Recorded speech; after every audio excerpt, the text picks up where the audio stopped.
I'm Ron Barnes, and it's an honor to be your president for this club and our celebration of service for July 25th. I have a quote for the day. You guys can be seated. This is the quote for the day. If you believe in yourself and have dedication and pride, never quit, you'll be a winner. The price of victory is high, but so are the rewards. Bear Bryant.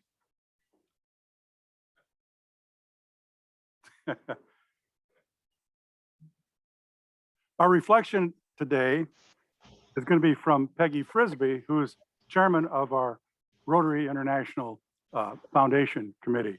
She has both a reflection and a report for us today. Peggy? Thanks, Ron.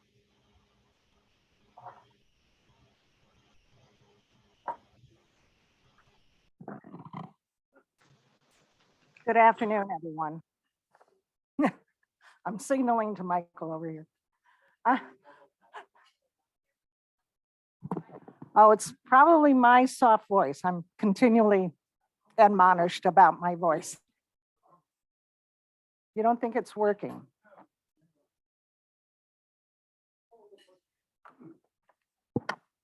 Closer, closer, closer. Is that any better? A little bit. Okay. Well, good afternoon, everyone. I am up here to provide the reflection for this meeting, but what I'm going to do instead is to reflect back on you. You who gave of yourselves last year, not only in service and fellowship, but also gave to support the Rotary Foundation in doing good in the world. Am I supposed to? I'm double checking. We do have a slide somewhere.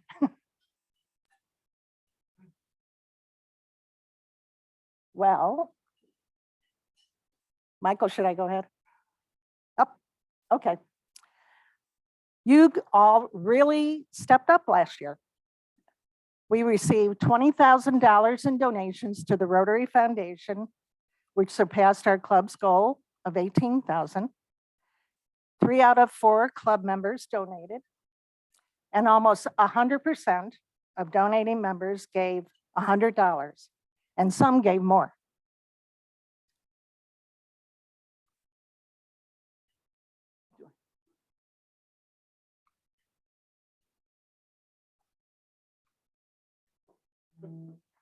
This is a technological disaster.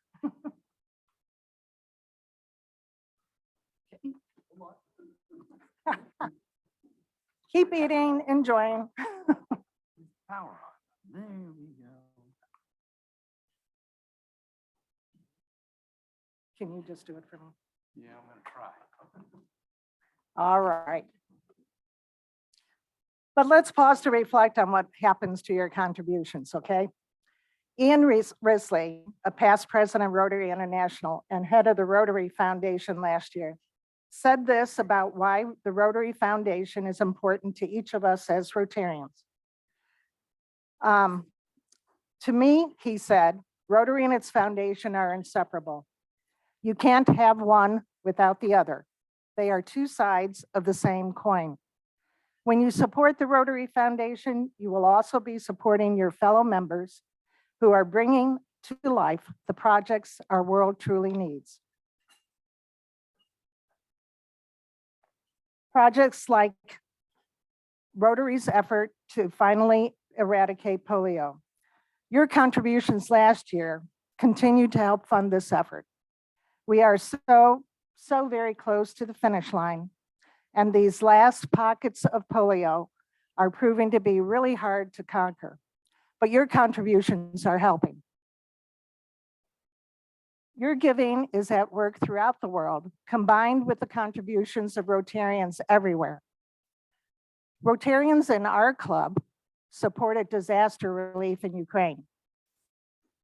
Club members helped with water, sanitation, and hygiene in many countries. The Rotary Foundation funds provided books in Grenada, built beds for Afghan refugees in Canada, and did much, much more. And I want to show just a video for a moment. to show what your contributions are doing for maternal and child health, one of Rotary's causes.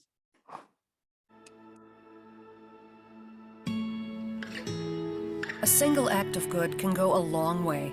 It can cross oceans, cure disease, and create equality. As members of Rotary, we are people of action, and our actions have the power to speak loud and clear. Our vision and commitment to finding solutions provides access to high-quality care so vulnerable mothers and children can live longer and grow stronger. Rotary members worldwide work to improve maternal health and reduce child mortality by increasing access to essential medical services and implementing life-saving programs. We're providing comprehensive maternal care, preventative screenings, and family planning that empower women and girls to take charge of their own destinies. Our efforts aren't just changing lives. They're saving lives and strengthening families by training birth attendants, providing prenatal care, newborn immunizations, and facilitating mobile health clinics.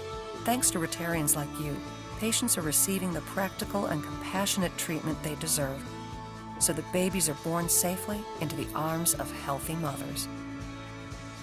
Your contribution keeps mothers and babies far and wide connected to a world of good. Every gift is an action that speaks volumes in delivery rooms, communities, and across continents. Learn how you can support the cause that means the most to you.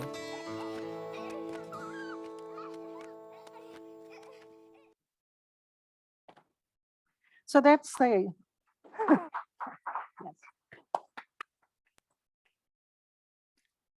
Maternal and child health care is actually Rotary's cause for this month. And each month, Rotary does focus on a different effort. With your contributions, Rotarians from throughout the world were also able to help each other in carrying out projects focused on other Rotary causes. Causes like preventing disease, providing clean water, growing local economies, supporting the environment, promoting peace, and supporting education. Your contributions will also reflect back to our district and to our club.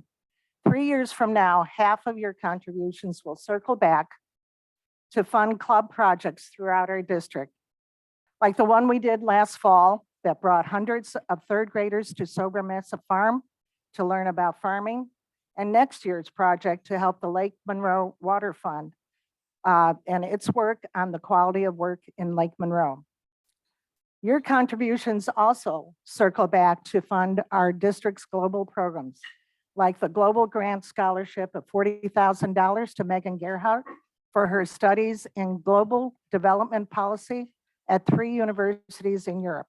She's pursuing the vision of Rotary doing good in the world. So thank you for being so generous in your giving. Thank you to every single one of you who gave, whether small or large. Thank you to those of you who are sustaining members because you give time after time as recurring donors.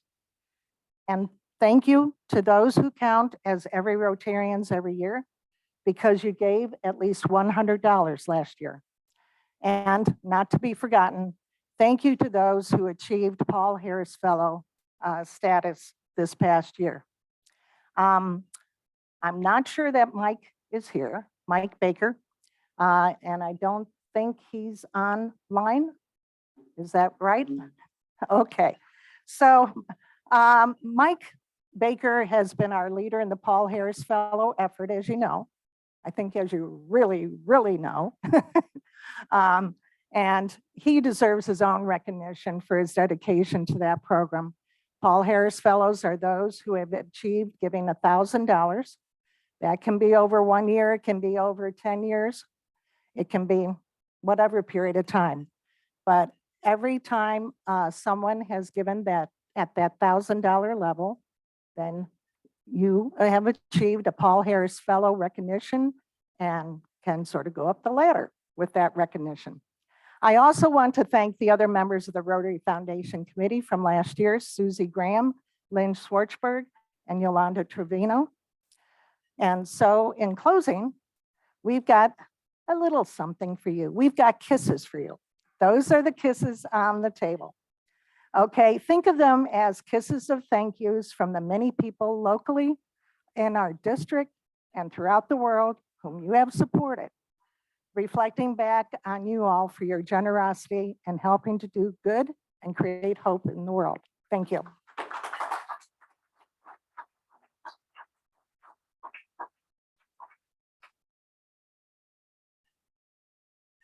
I would like to have all the Paul Harris members of our club to stand and be recognized. Would you please stand?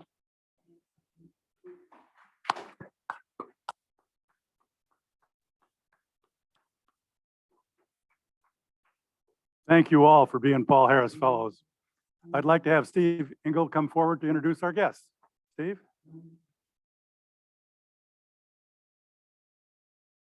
Come on. Looking right by you.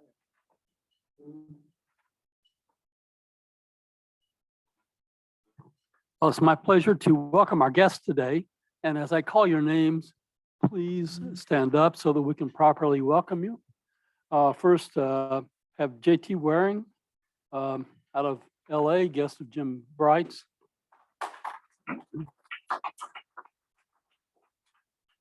Second, Neilin Gut from California, all the way from California. Neilin is a student apparently at UC Riverside, so it's a long way from home. And last, guest of Gene Hurley is Wendy Bernstein, a retired art teacher. Well, thank you for your interest in coming today. It's a great club, and if you'd like to know any more about Rotary, just ask anyone here. And thanks again. Thank you, Steve. Joy, do you have guests online? Hi, Ron. Hi, everyone. We are just a mighty group of Rotarians on Zoom today. Thanks, Joy. I would like to mention that the supply drive for the Teachers Warehouse was very successful. Our Rotarian, Marilyn Wood, headed up this drive, and we had over $11,000 in fresh supplies coming into the warehouse Saturday. And at this point, over $2,000 in cash, and Marilyn tells me more is coming in. We had 28 of our members work 87 hours Saturday to make this a success. So I thank you on behalf of all of the teachers and students in the 6-county area that we serve.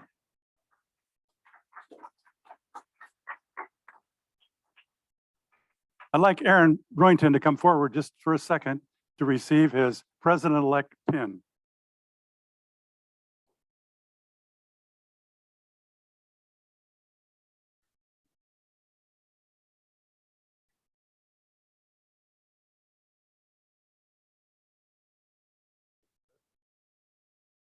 Congratulations and condolences.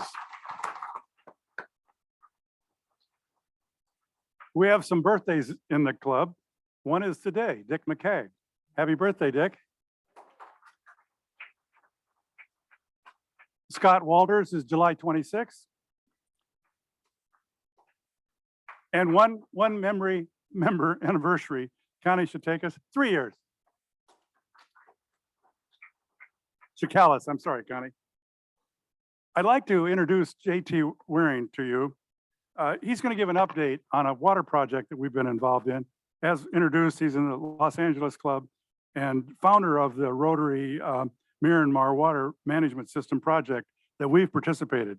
He founded this in 2005, and this has been an opportunity to provide fresh water to our friends in Myanmar. So JT, could you come forward and give us a brief update? Well, I'll try to make the best possible use of my 5 minutes now, 4:45 of fame, just to keep you in your proper place. And this will date me really. When I was 10 years old, I was Dean Wendell W. Wright's paperboy. And that goes back a long, long time. They were wonderful people. I always know for sure that I'm back in Bloomington, which we try to do once a year when I get to visit my hometown Rotary Club of Bloomington Rotary. So not only is it a joy to be with all of you, but I bring very sincere thanks to each and every one of you for the awesome support which you've given to the project that we started, as he said, in 2005. It's been very meaningful, and we have some hope that it might even continue in the future. Let me give you a very quick summary of where we are and where we hope to be. We have constructed a total of 76 water management systems for a mix progressively of Christian orphanages, then Buddhist monasteries, and ultimately autonomous villages within the country of Myanmar. The latter is our current focus because the poorest area economically and in terms of social services in the country is the Irrawaddy Delta down in the south. And the villages and the villagers are in great need of good water. You might see in the Delta. Why? Because salt, of course, perfuses the water, and you've got to go as much as 600 or 700 feet deep in order to get fresh water that they can drink and use. So with that having been said, we did rolled along quite well through the beginnings of 2020. And then, of course, the COVID-19 pandemic struck. I had to abandon ship in that country. I normally reside about 4 months a year in Yangon overseeing the project, and I had to leave. But our team, we have an excellent team, put together 8 project sites and completed them for that year. We had promises for 2021, which we couldn't keep because not only did COVID not subside, I had promised to be back in January of that year in order to build again. But of course, as many of you know, there was a vicious military coup d'etat on February 1st of that year, which closed the country. Ne Lin couldn't go back home, so he's putting it to great advantage and going to the University of California. We, in the meanwhile, had to suspend production and not keep our promises.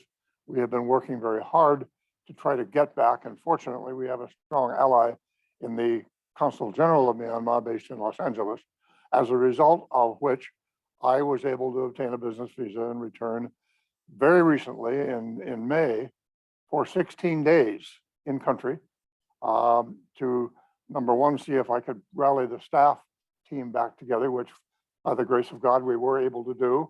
And we had some excellent meetings with staff. We went to the national capital, had a couple of meetings we needed to have, and we went to the villages and visited all of those. This is not one of the villages, that's the Philippine city of Cebu, but running by behind me will be some of the village sites and some of the villagers. And rather than interrupt my short time, I won't try to narrate those, just look at them as they go by and see the environment in which we operate. We are at the present time what you might call playing a tri-level tic-tac-toe game to try to get back. Previously, it was one level. We knew what to do to not irritate the government. They were very, they knew who I was, they knew who we were, and I had been Rotary International's chief diplomatic representative before from 2010 to 2014. So they knew who I was and they let us do our thing. But after the coup d'etat, it has become much more complicated. And not only we are funded, we've got the commitments out, we've got the staff, we're ready to go. But now I am very busy negotiating between not one, but 2 governments. First, the Myanmar government, which has required all kinds of bureaucratic additional interactions and paperwork, which were never necessary before. And then our own government. I've got a very interesting meeting next week in Washington on the 2nd with the entire Burma desk staff of the State Department, both to hear their point of view and to offer, quite frankly, ours in terms of clearing whatever barriers may exist on the US side for our going back and resuming action. We of Rotary will be among the first back in. We got Rotary into the country through our efforts in 2014. Rotary is now active with at least 6 clubs meeting in the country. And now we are about to be the first, possibly, to get back in at the project level and let us see what happens. We plan, God willing, to begin building as soon as originally the thought was November. Realistically, I'm probably going back to do some negotiating in September or October to Myanmar, and then we hope we might be able to begin construction in about February of 2024, completing all the required government paperwork. Now, if that happens and we are successful in building, we will have broken again new ground for Rotary, of which Bloomington is a deserved proud part. And then secondly, we will lay the groundwork for resumption of the project, which needs many more of the systems than the ones we've already built. So that's our story and we're sticking to it. And I thank you for listening.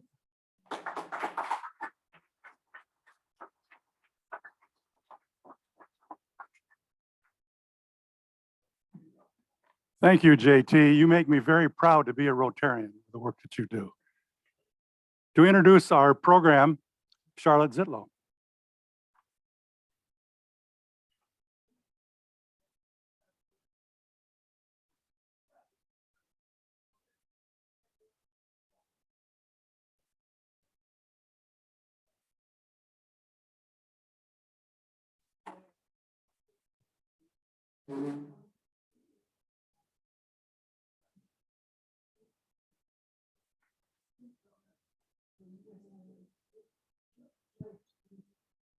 We can't hear on Zoom.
Thank you, Charlotte.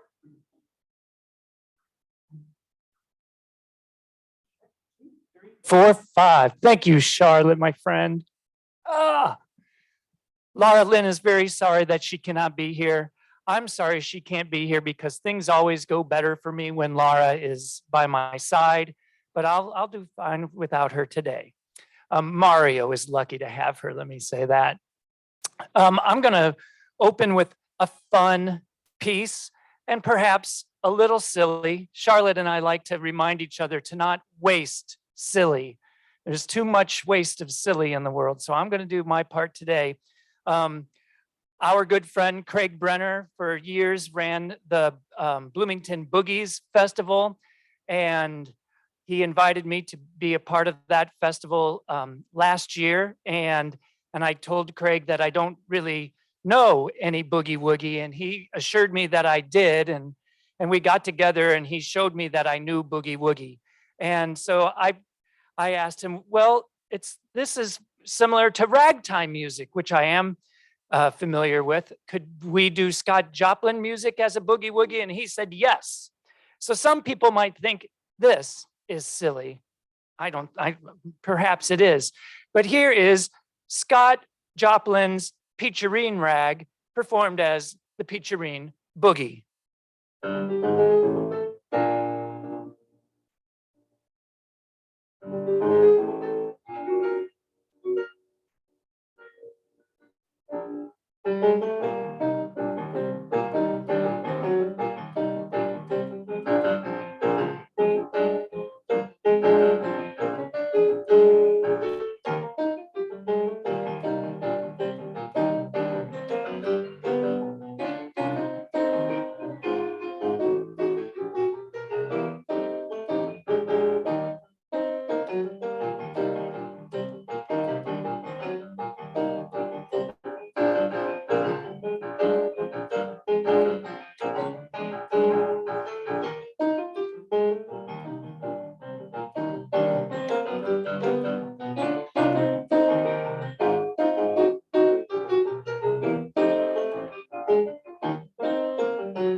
Thank you.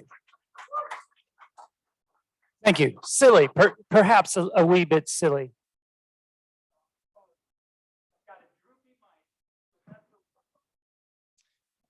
So Laura Lynn Weaver is my wife and my longtime musical partner, and she is with our dog Mario, who has been ill for a while, and we don't know what's up with him. So she decided that she would go be with Mario, take him to the vet.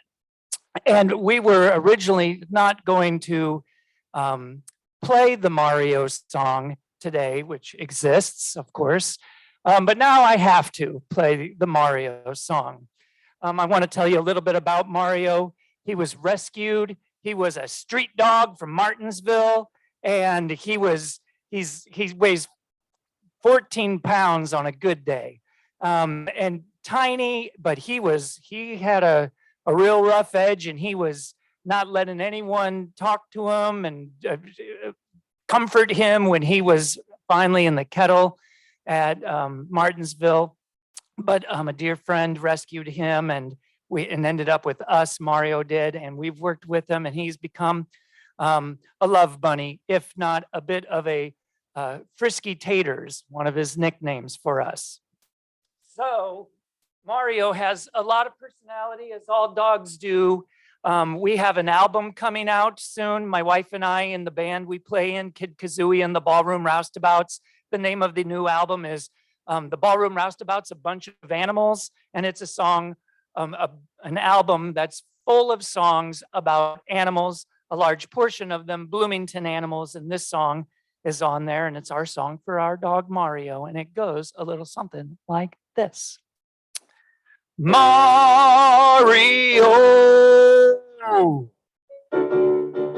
Mario, dog diggy-o, running frisky taters, both high and low. Your sad brown eyes, your droopy ears, your Johnny Paycheck looking beard.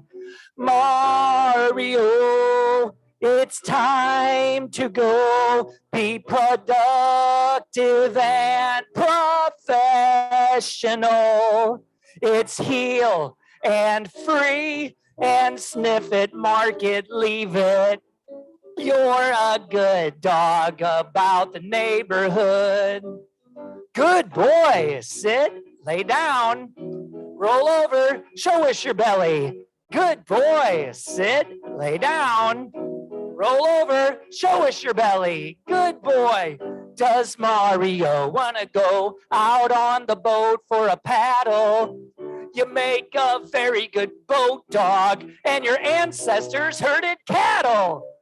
Mario, as good dogs go, you're head to tail with the best in show.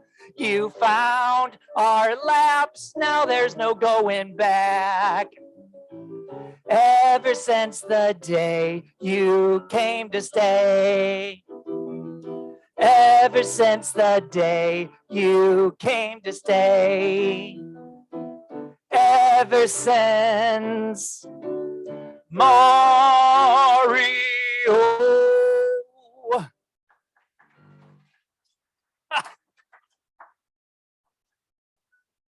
Thank you. You're very kind. I want to ask you real quick if anyone out there would like to let me know how the balance is between the keyboard and the vocal. Can you hear everything okay? And it's a decent balance? Very good. I'll share with you another song that's coming off that, two more songs coming off that album. You know Charlie Bird and JoJo? Hands for Charlie Bird and JoJo? Right, we all know Charlie Bird and JoJo.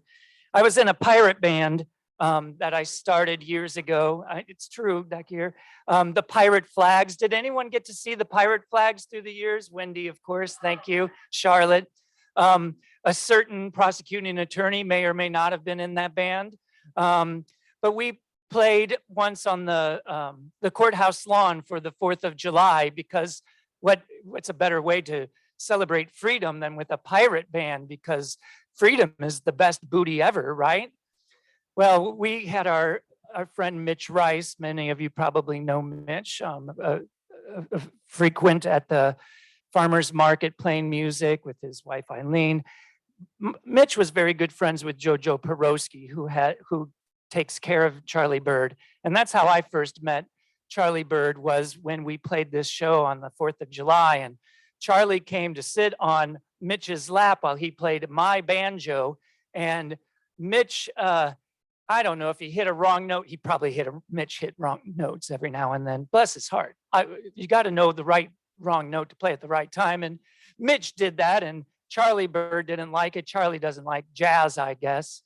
And Charlie bit into Mitch's ear, and I had blood all over my banjo from Mitch playing my banjo.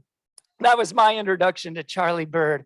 And I've known Charlie pretty well after that, through the years, like we all do. We love seeing him around and about, and I've become good friends with JoJo as well. So I thought, if I'm writing a bunch of songs for an album about Bloomington animals, I definitely need a song for Charlie Bird and JoJo, and that is this song.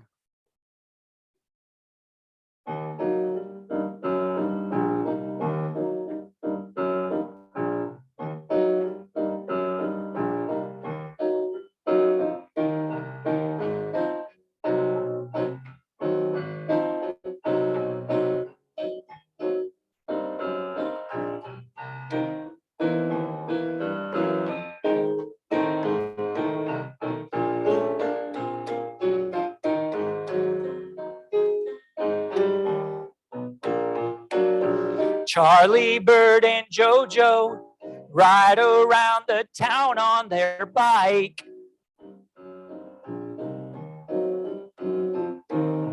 Charlie Bird and JoJo ride around the town on their bike.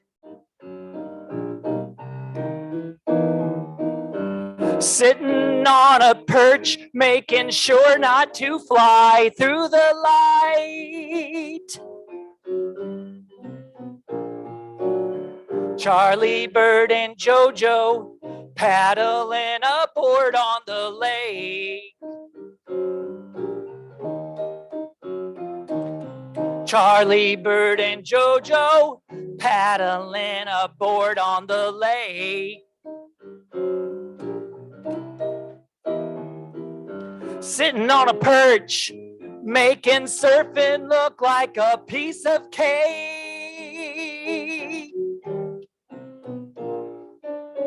Were you built to fly, Charlie? Never far or wide, as he shakes his wings and tail feathers in a dance. Shake a tail feather, Charlie Bird.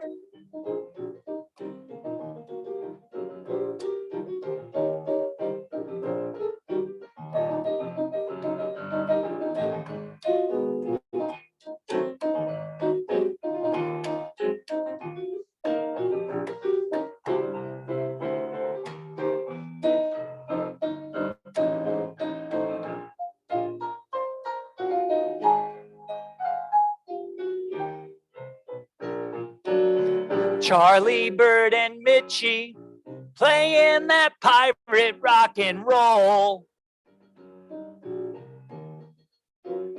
Charlie sits on Mitch's shoulders. Mitchie plays that pirate banjo. Mitchie hits an E flat. Charlie pierces Mitch's earlobe. Play that rock and roll.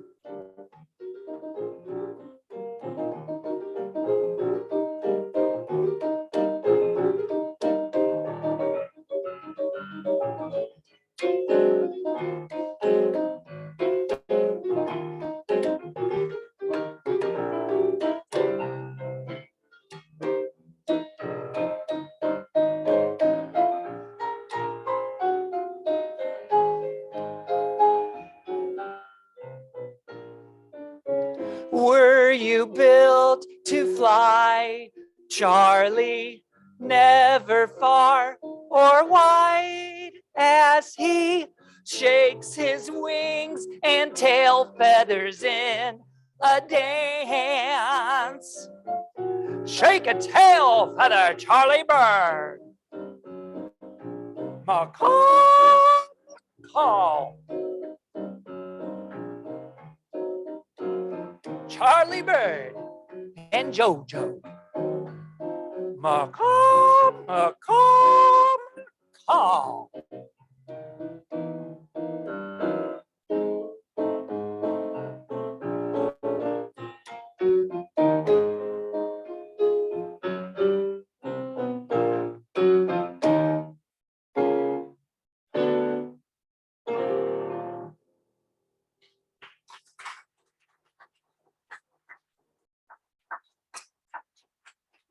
Thank you. Those of the visiting guests, first time to Bloomington? No, not first time, but well, I will tell you that we in Bloomington not only have green-winged macaws that ride around on the back of bicycles and sometimes on paddling boards on Lake Monroe, but we also have a fish on the roof of the courthouse. Does anyone remember that they gave the fish a name recently? Pardon me? Did they name it Hoagie? I know that was one of the options. I have a song for the fish on the roof of the courthouse, and you know it's really wonderful when you meet someone and you befriend them because you love them, and you see something about yourself in them, like perhaps they too are silly. And then as you find out through the years that, wow, this friend of mine's really quite important. I had no idea that my friend Charlotte saved the courthouse, for instance. So I got a little lesson. My wife, Laura, and we've been visiting Charlotte. Beautiful Steinway piano, thank you. And we are sharing songs with Charlotte as often as possible.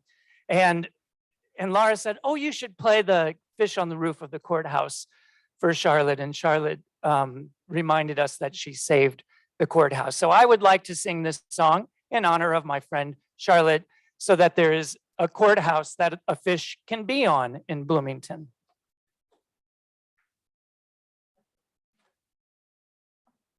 You might want to take notes if you want to know anything at all about the fish on the roof of the courthouse, because there's plenty good little facts on this tune. I live in a town with a fish on the roof of the courthouse.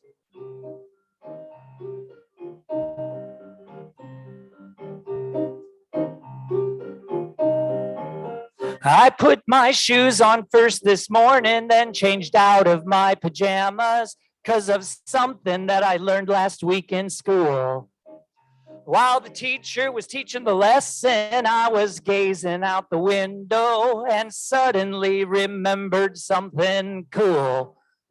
I was barely 6 years old when I was swinging from those swings, when my eyeballs flew right out of my head.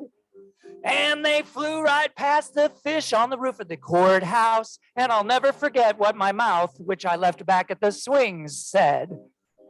It said, I live in a town with a fish on the roof of the courthouse, and I ain't ever gonna leave for good.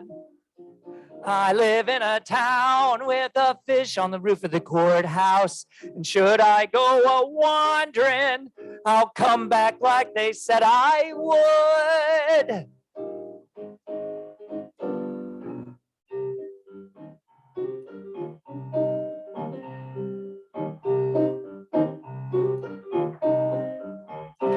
Well, they say that fish has been up there since a master craftsman by the name of Austin Seward made it and placed it up there in 1826.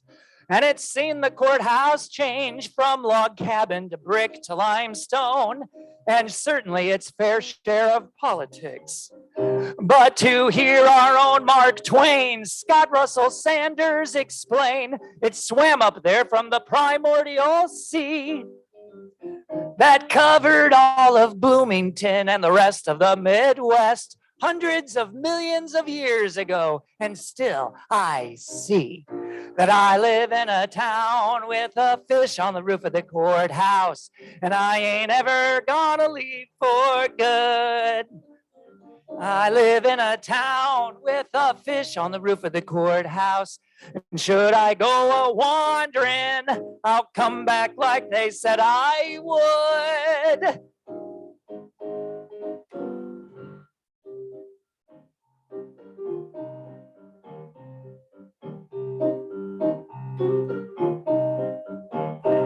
Well, from where I stand, the fish looks small, but standing on its tail, it's nearly 6 feet tall. Just think of the tall tales that tail could tell.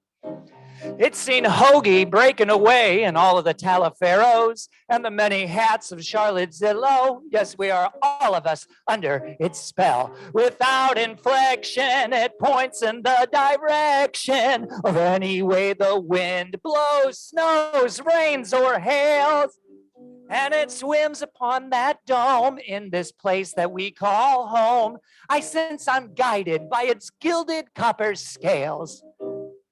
I live in a town with a fish on the roof of the courthouse, and I ain't ever gonna leave for good. I live in a town with a fish on the roof of the courthouse, and should I go a wandering, I'll come back like they said I would. No, I ain't ever gonna leave for good.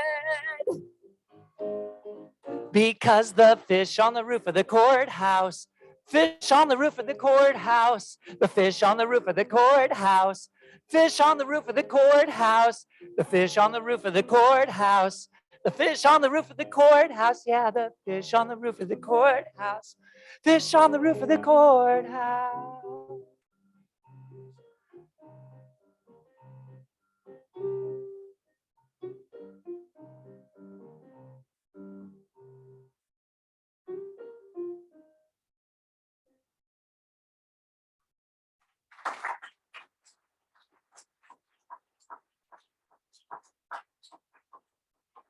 Thank you. Thank you so much. Well, so Ron, you said I should offer a space for questions? Absolutely. There are time for questions, please. Yeah, right on. Yes. Yeah. Mari, the question is about the dog, our dog Mario. What kind of dog is Mario and how old is he? He's a approximately 10-year-old wire harrier mutt. And as the song suggests, any of you familiar with the great and infamous songwriter Johnny Paycheck, if you can picture Johnny Paycheck, that's what Mario looks like. Mario looks like Johnny Paycheck. There's a question behind you, yes.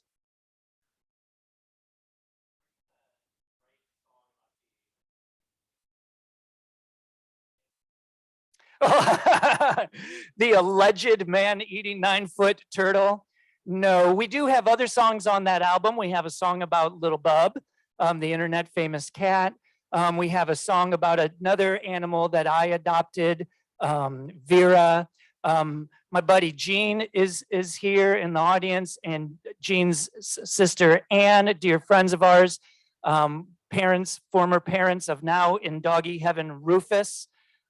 We used to take care of Rufus. He was our gateway dog, and there's a song about Rufus. I'll put that under consideration, a song about the alleged, there could be something to that, a song about his 9-foot snapping turtle in Monroe, yeah, Lake Monroe.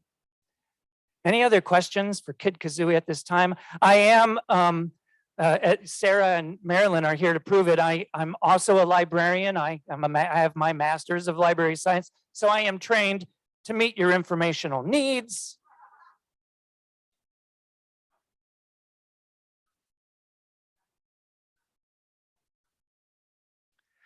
Sure. Well, I'll tell you that I usually refer to myself as a lifelong youth worker. When I was no longer a minor, I started volunteering, working with kids at the age of 18. My undergraduate degree is in youth ministries. I've been a youth minister. parachurch and real churches back in my hometown of Fort Wayne.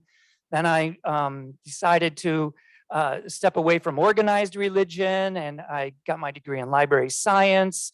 That led me to, and I'm a lifelong musician. I've been playing music since I was 4 years old. And the library science degree sort of things, the vector and diagrams just overlapped at the perfect way for me to kind of create Kid Kazooey, the singing and swinging librarian here in Bloomington about not quite 30 years ago. And I began entertaining children and doing musical programming for families with kids in Bloomington, and then stretched out regionally before I got married and decided to stay in Bloomington. But as Charlotte also indicated, I have spent many years working with Middle Way House at the daycare there. And I teach music both in preschools. I'm a music school teacher in various preschools through the years and still currently, as well as teaching private lessons. So I definitely consider, I no longer get overly religious, and I'm not going to do that here, but I will say after I left working in an organized church, I knew that I wanted to find a way that I could convince my dad I'm still being a minister to youth. And so I feel that it is my call on life to emotionally support young people in my life, in my community. And I have been doing that for well over 30 years. Thank you. Thank you. Any questions from our Zoom folks? Hearing none, Kevin, thank you very much for a very entertaining time. Thanks, today. Ron. Thanks, Rotary. You're a real jewel for Bloomington. Thank you. In honor, Charlotte, Oh, I have a special request from Charlotte. we can't miss that. I forgot, Charlotte asked me to make sure I ended on this note. Because the world needs more happy and more joy. I wrote this song years ago, and it's called The Happy Song. And embedded in the tune is my own idea of the secret to happiness. And this song came about from reading an article in the Journal of American Medical Association many decades ago. The more you smile, the happier you get.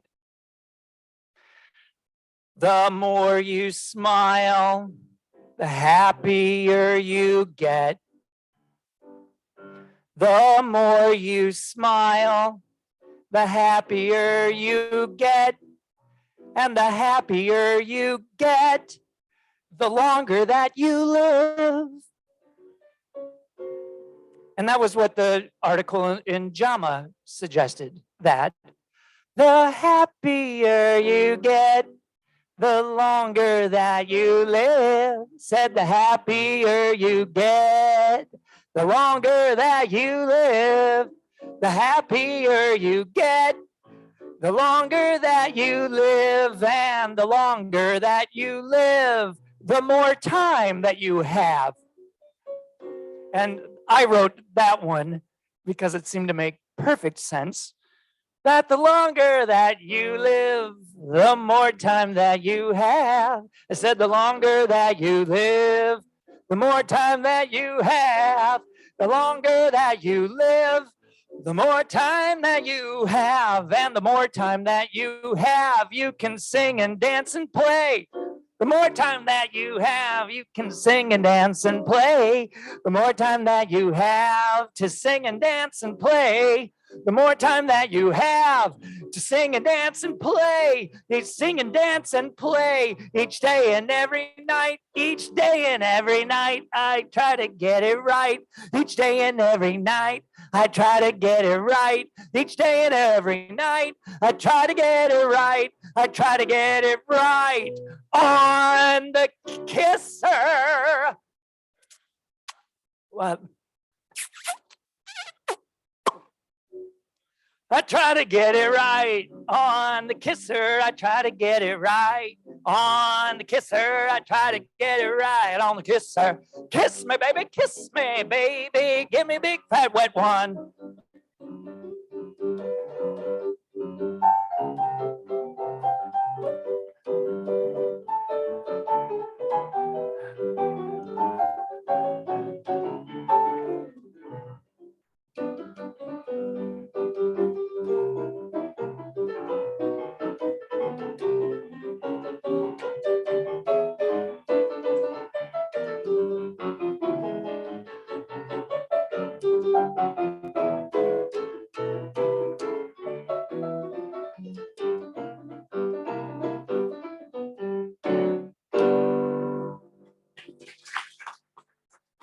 Thank you, folks.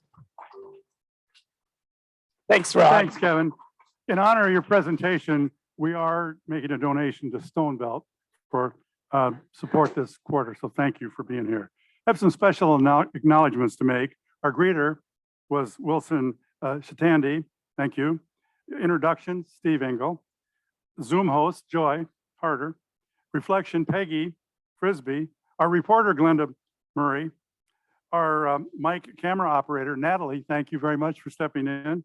And Michael Shermas for being our Zoom and audio producer and dealing with all of the technology issues that came up today. Thank you very much, Michael, for your work. Next week, we're here again in the Frangipani room the speaker is going to be Alex Lichtenstein. He's going to speak on labor and the fight for racial justice. So please join us for that meeting. Michael, do you want to bring up the four-way test? The four-way test first of all, let's stand up. The four-way test of the things we believe and do. First, is it the truth? Second, is it fair to all concerned? Third, will build good or friendship. Fourth, beneficial to all concerned. And fifth, is it fun?